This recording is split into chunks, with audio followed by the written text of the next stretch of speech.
go.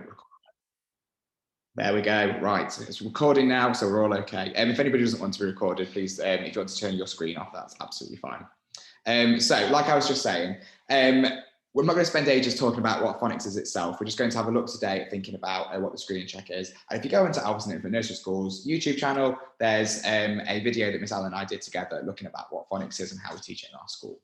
But in the essence, phonics is basically learning the association between letters and sounds. So when the children see into reading or in their writing, they see a letter, they know what sound that makes, but also what groups of letters can make together. So I'll come to it a little bit later on, but he's thinking about when you see letter A and the letter I together, they work together just to make one sound. And that's part of the difficulty for the children when they're learning phonics, is seeing those associations. And in our school, this is the main process that we use to teach the children to read, but also to write as well. And again, I'm coming to it later on, but it's not to say that all children learn this way, but that's the main way that we do.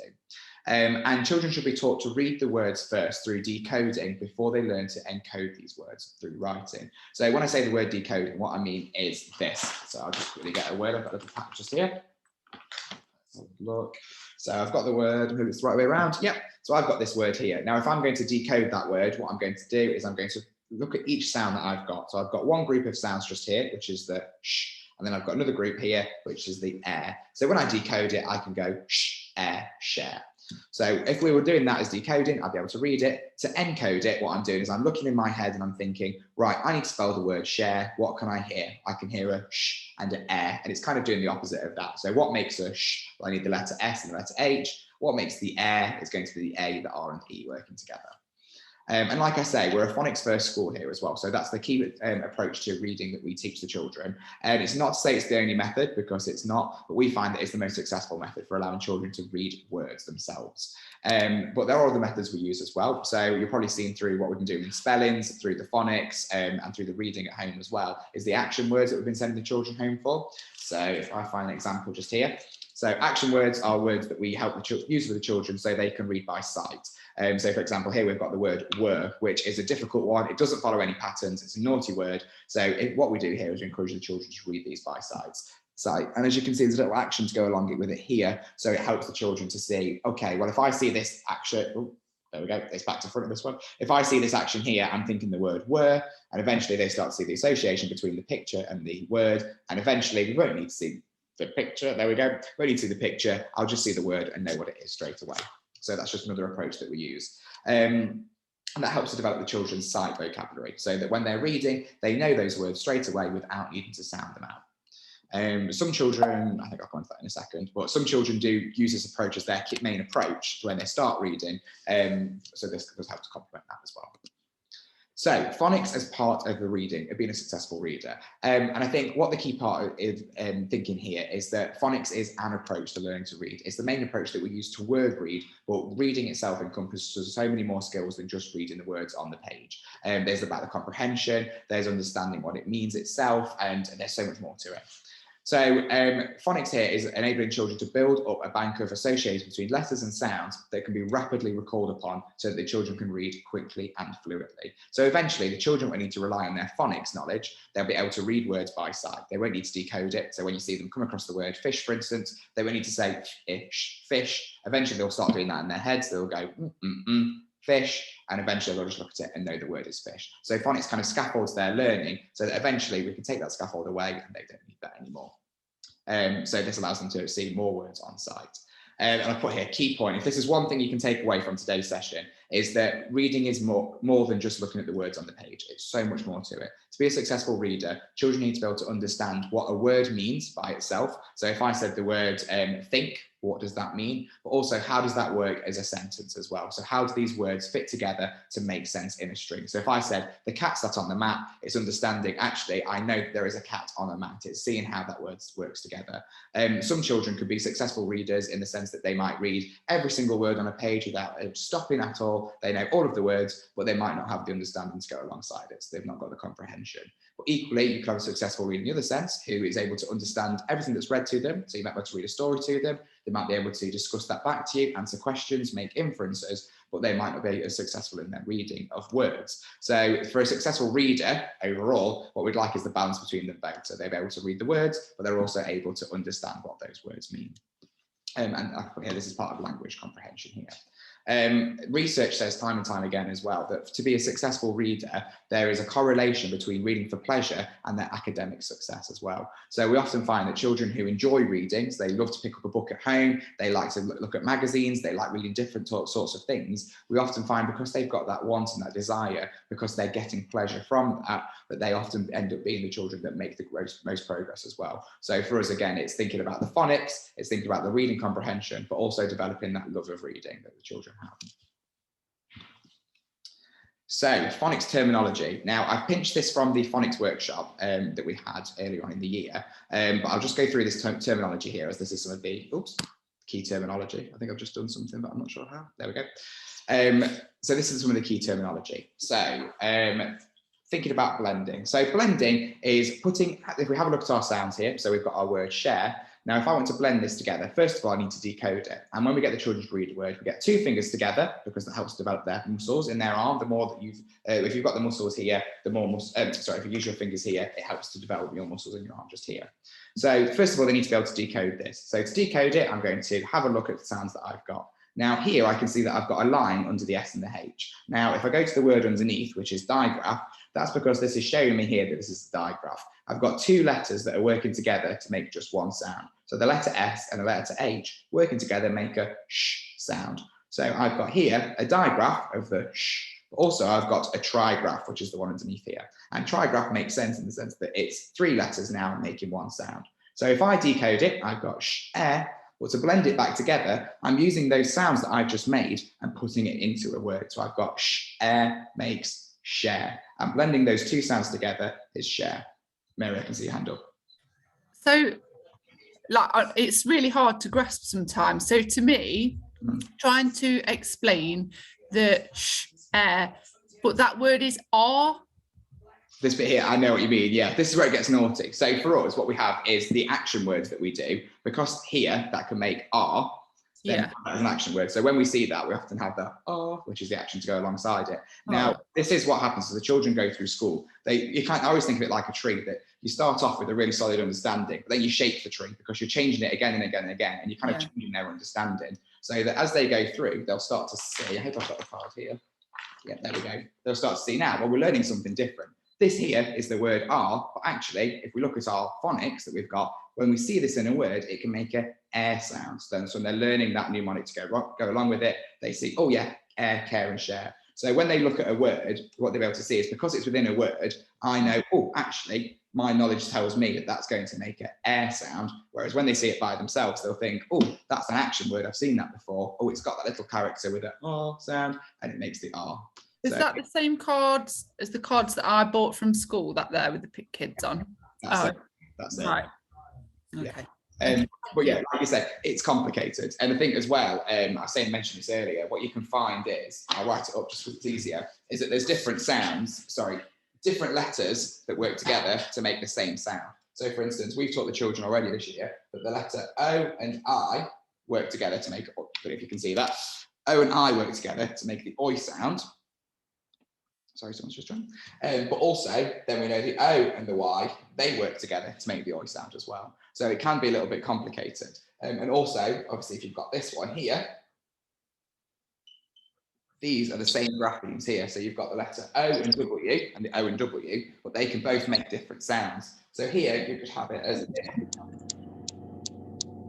right, or you could have it as ow, like that. So this is where it gets a bit complicated, and that's what we try and do within year one, is we build up that understanding. So initially in reception, if they came across it, they might just see turn that frown upside down. In year one, what they might start to see then is the O as well, and it's thinking about, well, which one is it going to be here? If I read the word O, but instead of making the O, I read it as ow, so it goes ow, grow. Oh, does that make sense? It's just thinking about that, and that's when the comprehension comes in as well. If you see children that are reading and they'll go ow, grow, and they accept it, often they've not got that language comprehension to understand, I don't really know what this means, I'm just reading it because that's the system I've learned. So it's kind of, developing them both between the two. Does that help? I hope it makes sense. So blending, digraph, trigraph, I think I've covered in those ones as well. Quadraph is the same again. It's looking at 4 letters this time, making one sound. So in the word thought, for instance, the O, the U, the G, they work together, and the H work together there to make a or sound. Split digraphs. Now, split digraphs, I used to think they were a bit scary to teach, but actually the children love them because there's a story that goes alongside it. So I'll just show you one of our split digraphs here. So this is one we've learned recently. So here we've got the E and the E, and these two are split up. They don't sit together in a word. And what we say is this one here is E. We'd say to them, say the sound E, and we say don't delete, just complete. So it's a word to go, little rhyme to go alongside it that has that sound in there. And to help the children remember that, right over here, I'll go with home, this one. So you can also have O for home. So here, the O and the E work together to make one sound. And we say to the children that originally they used to sit together. So in class, they were absolutely the best friends and they'd sit together just like this to that O and O. However, they were chatting, and we had to split them up because they just couldn't sit together anymore. They were just chatting away. And we'd say, who's your best friend? Do you ever chat too much as well? And what we'd say is now, children's letters have to split apart. I just wonder, I think there might be a little bit of background noise. I'm just going to see if I can sort that. There we go. Oh, I think it's let me do it. Would everyone just be able to make sure their microphone's on mute? I don't think it will let me do it, if that's okay. Thank you. So what we'd say now is now they don't sit together. And what we do instead is we'd say, oh, they're holding hands under the table because they're best friends. They still work together to make that sound. And the sits in the middle to split them up. So with the split digraphs, you've got the vowel sound. So you've got A as in make, you've got E as in delete, A-E-I as in smile, and O as in home, and U as in huge. So those ones will be our split digraphs just there. If you can see them. Ooh, there we go. They'd be our split digraphs. A grapheme is the letters that we use to make a phoneme, so the letters used to make a sound. So if I was going to look at this one just here, so I've got oi, boing, boing. The graphemes that I've got that are making this sound is the letters O and I, so the letters that we use to make the sound. The phoneme is the sound that it makes. So here, O and I make oi. A mnemonic is just a way to remember different ways that you might want to spell things or write things. So for instance, I don't think everyone knows because you might say big elephants can always understand small elephants. That's just a way to remember it. Segmenting is similar to decoding. It's the same sort of process where what we're doing here is we're breaking up the sounds and we're looking at what the sounds are to be able to read the word, same as decoding. Encoding is the opposite, which we've already discussed, and a CVC word is a word that's got a consonant, vowel and a consonant. Now, I'll play this video, hopefully, to you, because this is the key thing that I really want to discuss from this session here. It's thinking about the purest sounds, because it's really easy, and I was taught it in school. I'd always do it. Before I remember when I went to university, I used to get told off to start with, because I'd always think about not using the purest. Well, I wouldn't think about it, but I'd always use the purest, not use the purest sound. So, for instance, when I was taught, I'd probably say t or r or p. And what you're doing there is you're putting an extra sound onto the end of it. What we should be saying instead is saying t or p or r. So we're thinking about the actual sound that it makes within a word as opposed to putting that extra little bit on the end of it. So I'll just play this hopefully to you, just so you can see this for a second. I'll just stop the share for a moment. And it'll just give you a little chance just to see what this is like. And I will upload this video as well so that you can see it.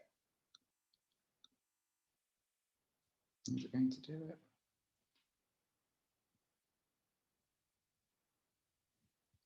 Oh, and it's not letting me do it, unfortunately. Okay, that's the school's internet letting me doing that, I'm afraid. But what I'll do is I'll put that on later so that you can see that.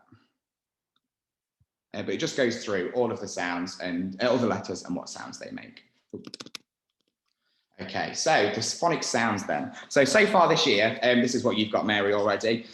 What we've got here is all the sounds that we've learned so far in autumn term. So that's not including spring that we're looking at the moment. This is looking just at the autumn. And this is from the Fresh Phonics scheme that we use. So all of these cards that we see going off Dojo that you see around and about, this all comes from the Fresh Phonics scheme. So if you want to buy them, they're online and you'll get them ordered to school. So you've got your own set as well. So like I say, each set of letters and sounds that we have a little rhyme that go alongside it. And what we'll try and do, and we're trying to do as much as we can, is put these on Dojo as well, so that you can see these and you can see exactly what the children are learning.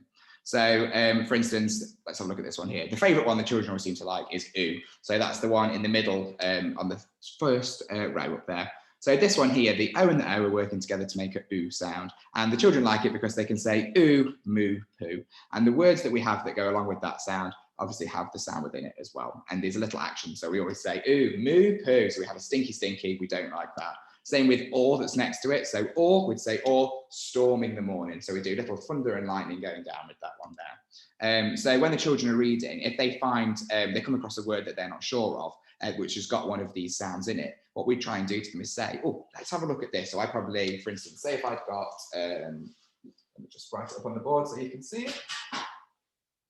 If I've got the word storm and somebody's struggling with the word storm, what I'd try and do is I'd probably sound button it to them. So I'd write it down on a whiteboard and say, right, let's have a look at this. Oh, I've got a digraph here. Let's have a look and see what that digraph is. So I'd hide the other words so they can just see that digraph. Oh, have you seen that digraph before? And they might say, no, I've never seen it. Even though they have, they might say, no, never seen it, don't know it. And I'd say, oh, you do, you know this one. And I'd do the action for them. I'd say, oh, it's this one here. It's something to do with a, well, I wouldn't say storm, but I'd say, you know, if it was storm, we'll have a think about it. What could it be? Oh yeah, it's the word storm. So it's giving them the action and that rhyme to go along with it. Now, on here as well, what I've put on here is just the coverage of year one. So this shows you exactly what sounds we're looking to cover with the children throughout year one. Where's that gone? There we go. Now, as you can see in these first two sections here in the orange coloured sections, now this, what it shows us is it would have a number one on the reading books. It'd have a 1, and then it's got 1.1. So that just means that we're in year one, and it's in the first term, and it's the first half of that first term. For the next one after that one, if you're on a reading book, it would have a 1, then it would have another 1, which again means the first term, the second part of it. So where we are at the moment is this green one just here. So again, on the reading books, it'd have a number 1, and it would say 2 because we're in the second term and we're in the first half of that term. So if the children are keeping up with the pace of phonics that we're teaching them, they will be reading books around this stage. Now, it's not to worry if the children haven't got that because everyone learns at different paces, but that's just what we're teaching the children as we go along with it. So as you can see on here, what we've done at the start of the year is revisitation. So those letters there and those sounds there that we've been looking at in black are the ones that the children have already covered in reception. And what we thought this year was it's really important that the children cover those again so that we keep building those associations between those letters and sounds, and they've got that bank of knowledge. So that's where we've started. And as you can see, where the new ones are, the red, the yellow and the green, they're the new sounds that the children are learning this year that they've not come across before. So yeah, this is by the end of year one, the children should be all the way at 3.2, and here they start to learn more spelling patterns and rules as this. And as here with 3.1 here, they're looking at alternative ways that you can read letters. So for instance, here I've got the the G making a J sound. So I can see how they can make different sounds when you read them.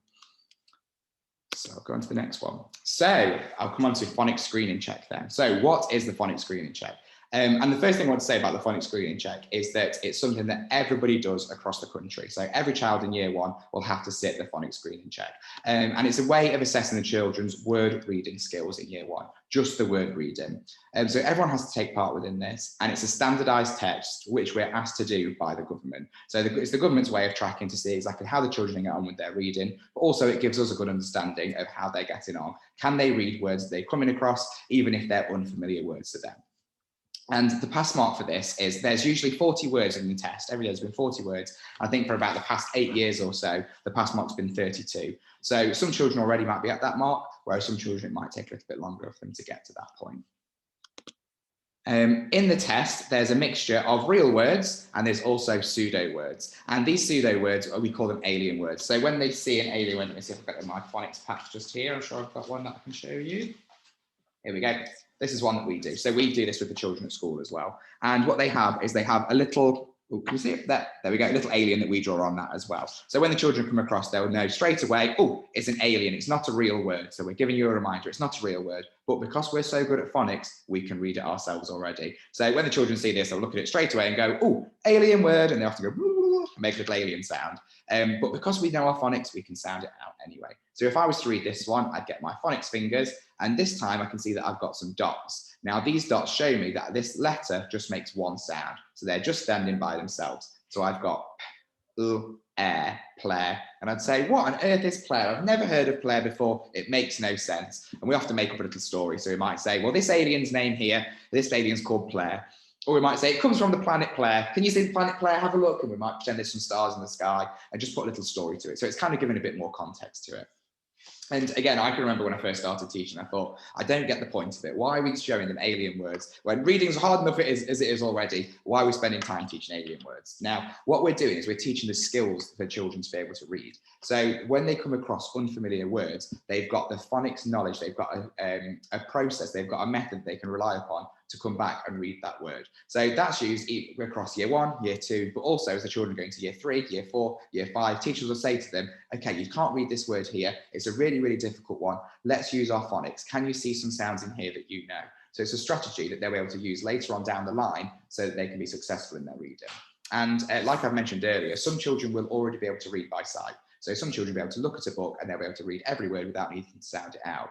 And what this is doing here is it's giving the chance for us to assess their phonics skill, just their phonics skill there. Can they decode words? Do they know what letters work together to make sounds? So when they come across this, some children might find it difficult to read these alien words because they're used to seeing words that they've seen time and time again. And what we're doing here is we're encouraging them so that next time when they come across a word they don't know, they can use that phonics skill.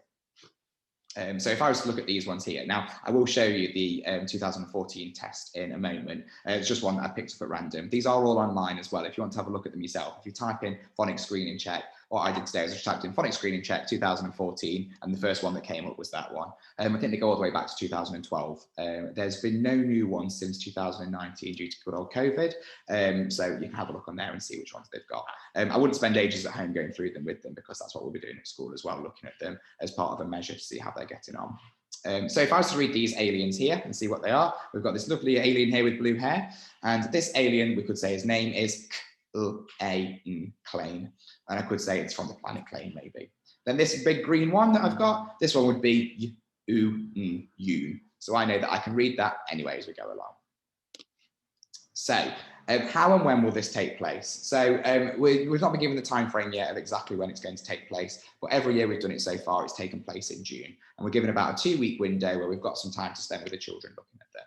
And it will be a familiar adult that will encourage the children to read the words. So it might be me that does it in my class, it might be Miss Piercy, or it might be Mrs. Courtney Hale. It could be Miss Allen does sometimes. It's just a familiar person that child knows and they can rely upon, and they will feel comfortable in that situation.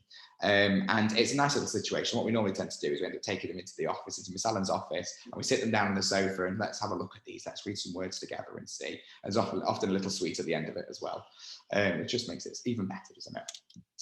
We say to the children when they're looking at the phonics screening check that they can put sound buttons on there if they want to. Now, some children rely on that strategy, like I did when I was looking here. I might say, right, I can't read that word as it is at the moment, but I know that S and T don't work together to make a sound, so I'm going to put a dot and a dot just there. Oh, I've seen or sometimes makes a sound together, so I'm going, so the O and the R make a sound together. I'm going to put a little bar under there. I know that M doesn't make a sound with those, so I'm going to keep it by itself. And sometimes when the children put those sound buttons on and the bars on, they then can see, oh, I can read this word now because it makes sense to me. The test itself takes no more than 10 minutes. It depends on the children's confidence in reading. Some children, it might take longer for them to read, and other children, it might not take very long at all. So with us as well, as a school, like I say, we put emphasis on phonics. We believe it's one of the main ways to empower children to be able to be successful readers. In previous years, the children have always been assessed in year 1. Now, in 2020 and 2021, due to COVID, the children weren't able to be assessed in year 1. So those children have been assessed in year 2. And we've just done the ones with the year 2s this year, and they did a previous year's test. And the pass rate of those was 94%. So 94% of children met the pass mark and were able to read those words. And this is compared to 77% within the local authority. So we can see here, you know, the difference between Derby as a whole and what we were doing as our school and how that helps us to be successful readers. The last time that we did it in year 1, which was back in 2019, the pass rate that we had then was 98%. So that's showing that nearly all children were able to pass the phonics screening check. It does take some effort, you know, it does take some work for it, but, you know, we do get to that point there. But I do want to emphasize it's not about, you know, getting certain pass marks or anything like that. It's then enabling the children to be successful in their reading. I missed a slide out here. So what I was going to say as well at this point here is what happens if the children don't pass their phonics screening check? I know that's a question that people worry about. Now, we're already identifying from day one when the children came into year one with us, we're identifying children who may need a little bit more support with their reading. So if we've seen children that might have gaps in their knowledge, they've not been recognising the sounds that we've taught them so far in reception as they go through to year one, we've been putting interventions into place so that the children can quickly and rapidly make this progress. So these children will receive phonics interventions about 3 times a week through personalised phonics. And that allows us just to work on the sounds that are individualised to those children so that they can get that. Excuse me. If the children do fail, it's not the end of the world at all. And what they'll do is we'll keep putting interventions in place so that will follow them through from year one through to year 2 as well. So the assessments that we do in school will allow us to continue to identify any gaps that the children have got in their knowledge so that when they get through to year 2, a year after they've sat the first phonics screening check, they'll sit it again when the current year one ones will sit it when that child's in year 2, and they'll have another go at sitting it then as well. So they've got the chance to be successful the second time. And also what we do is every child in year 1 will have personalised phonics sessions. So when we introduce the children to a new book through step 1, which you'll have seen through their diaries, if there's any letters or any sounds that we think the children are struggling with there, we'll spend some time going through a card. So again, I'll just pick this one up here. It might be that somebody's struggling with the oi sound. So what we'll do is we'll have a look at the card, we'll write some words down, we'll play a little matching game. We might see how many words can you read within, I don't know, 30 seconds, something like that, just to help them practice. And then the books that we're giving the children are matched to these sounds that they're learning as well. So there's an opportunity for them, if they're struggling with a certain sound, well, let's practice it in a book so that we can see that, and they're helping to build that knowledge. So that's why every child has a different book. It's all related to exactly what sounds they need. So last slide. So how can we help at home? My main thing that I'd say there is read. If there's anything you can do at home, I know there's a lot of things to do with children at home, but if there's anything you do get time to do, please spend some time reading, not just for the word reading, but for the comprehension as well. The ideas that they get from that are so empowering for the children. And like I say, those the books that we give to the children are matched to what they're learning. So they really are individualized to them as well. And that goes through the personalized phonics sessions that we give them. Now, if we notice that a child is continuing to struggle with a sound and they need some more practice with that, we will send it home in their target book as well. So if we've noticed that's something they need, that will be individualized to them. They'll have another session on that. So that's not just for children on intervention, that could be for absolutely any child there. For us, we want to continue sending it home on dojo posts, putting through what we're doing at the moment. So saying at the moment we're doing air, care and share. That's what we've just started today. So air, care and share, we'll try and put these on the dojo so that you guys can practice doing that at home as well. And I think with learning, the more times the children get to repeat something, the more chances they will have of being successful with that as well. So yeah, if you can practice doing that at home, that'd be brilliant. So yeah, we'll put that through Dojo. Now, this is something that I've put on from the phonics workshop that we've had. So there's just a couple of suggestions on here of things that we could do with the children at home. Now, what we do at school is we spend time blending with the children as well, because what we find is some children will be able to decode quite easily. So they'll be able to say st or but they might not see how those sounds and letters go back together to make the word storm. So we might say to the children, what did you have for breakfast today? And they might say, toast, and we all say toast. So it's just a chance for us to practice blending those together. Also, if they're doing writing at home, don't worry too much about the way that they're spelling words. As long as they're using the right sound, in year 1, it's all about exploring and kind of seeing what letters they can use to make those sounds. So as you can see here, we'd obviously love it if they could spell rain, R-A-I-N, but also some children might write R-A-Y-N, because A and Y can work together to make the A sound, and that would be A, stay away, and that's absolutely fine. The spellings that we do, that we send home, are another way just for the children to practice the sounds that they're learning. So the spellings they will get that will be tested on will be from the previous week. So it's just another chance to continue developing that, making more connections with their brains so they're learning those.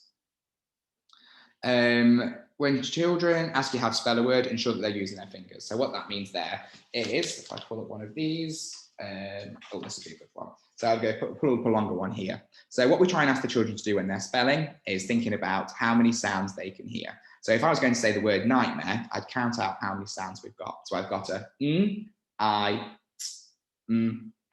nightmare. So I know there's going to be 5 sounds here, but I know that the I could be IGH here. So an IGH trigraph could make the I sound. Same with air. I know that's going to be more than one letter making that sound, but I know altogether I need those 5 sounds. Some children, when they're reading, they might read words incorrectly, which is absolutely fine. So this example here, for example, a child might say kitty instead of reading the word city. And that's because in their reading, they might not have come across the fact that the letter C can make a k phoneme or it can make a s phoneme. So what I'd ask the children to do there is to have a look at the context, and that's where it comes in handy. So if a child's reading a story about, I don't know, a superhero that's flying through the city, they're not going to be flying through the kitty. And I'd say to them, does that make sense? Have a look again, look at the pictures. Can you see a kitty anywhere? No, it can't be kitty then. What else could it be? And often they're sort of making sense of it themselves and thinking, I know the word city could work here. I know that itty, city, okay, it could be city. Praise, praise, praise as well. In our reading, we never praise the children just for being, just for their attainment. We praise the children for the effort that they're making. And I think that's the key bit there. If they're struggling with something, do you know what? You've given it a really good try. You've tried your absolute hardest. You've given a 10 out of 10 today. You might have found it difficult, but do you know what? You've given your absolute best. And that's what we want. And that's what we want for our resilient learners there as well. So we always try and give them praise for that, whether it's through stickers, whether it's through the fantastics that we do, anything that it might be. And what we do as a school as well is we give the children lots of opportunity to do reading. So it's not just having discrete reading sessions. We've looked at it through their history. It might be through RE. There might be opportunities where the children might have a little text to look at. It's RE, so they might learn something about Muslims, for instance. It could be something like that. So there's always chance for the children to practice their reading skills. And that is the end of the session. So has anybody got any questions at all? I know there's quite a lot there. If not, what I'll do is I'll just show you the phonics screening check and just talk you through it briefly, just so you can see. No?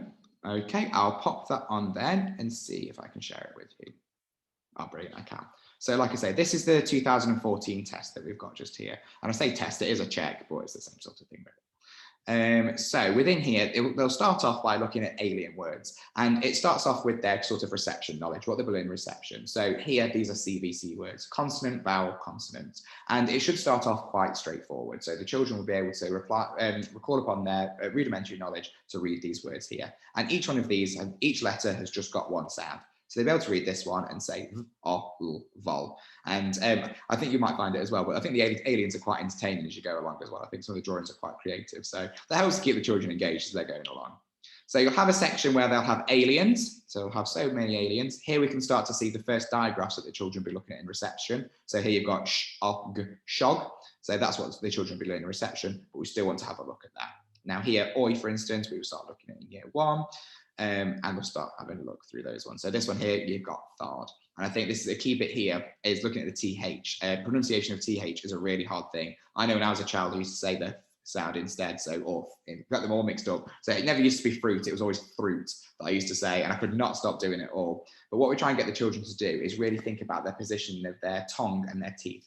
So if we was going to say the sound, what I'd get them to do is stick their tongue out so they can go like this at the teacher. And they're putting it out and they're putting their teeth on their lip, on their tongue there. And they're kind of making a soft sound, a kind of a blowing feeling as they're going through to make the. Now, what they get confused with often is the sound, which is what you see with the letter F. Now, the difference here is that your tongue is actually inside your mouth and your teeth are biting onto the bottom of your lip, just gently. So instead of going, this time I'm going, and I get the children to look at themselves in a mirror when they're doing it. Get them to have a look at you if you're modeling that, but also get them to have a look at themselves. Have you got your teeth in the right place? Where should your tongue be for this one? Now, again, with the, it's quite a soft sound that they're making. Now, what you also get is the letter V, which often makes a V sound. So your teeth are in exactly the same place, but this time it's a much harder sound, and you should be able to feel it in your throat. So if you make a, you can't feel any vibrations, but when you make a V, you can feel it vibrating in your throat just there. So that's always a way that I try and get the children to work on those ones because they can find it tricky. So you've read the alien words. So then we go, lots of alien words. And then we go onto the real words here. So these words are just normal words that are randomly chosen and the children will be able to read successfully. So we've got quiz, back, doom, short, goes all the way through. And these are all the sounds that the children have been learning within year 1. So there shouldn't be anything that the children haven't covered within year 1. So remember, this is assessing their end point as well, where they are in June. It's not necessarily assessing where they are now. So there might be some of them that they won't be able to read because they've not encountered it. Then we get to section 2, which goes back to alien words. And these alien words increase with difficulty as we go along. So we've started off with the more straightforward ones. Now we're looking at harder ones. And here what you can see, we've got some consonant blends. So here, this is where two consonants are next to each other, and the children can sometimes get confused with those ones because they think that they're working together to make one sound, but actually we're blending those sounds together. So for here, you've got the k and the oo, and when we say it, we say klisk. So it goes from one sound to the other quite quickly. That kind of ends up blending those sounds together. So there's another range here all the way through, and then we get to the final section of real words as well. And these ones, again, we can see we've got some split digraphs in. They've increased in difficulty until the end point. Sorry, I'm just going through quite fastly. There we go. Until the end point, and the final ones can be increasing, can be more difficult, but these ones aren't too bad on this one here. So we see finally by the end we get to fighters, and this one here the words get a little bit longer, so they can be a little bit more complex for the children. And like I say, if you want to access those, if you type them in online, Phonics screening checks, and type in a different year, they'll come up quite easily. And that is it, everybody. So if anybody's got any questions, you can either stay behind, ask me now. Either doesn't matter at all, but I'll stop the recording.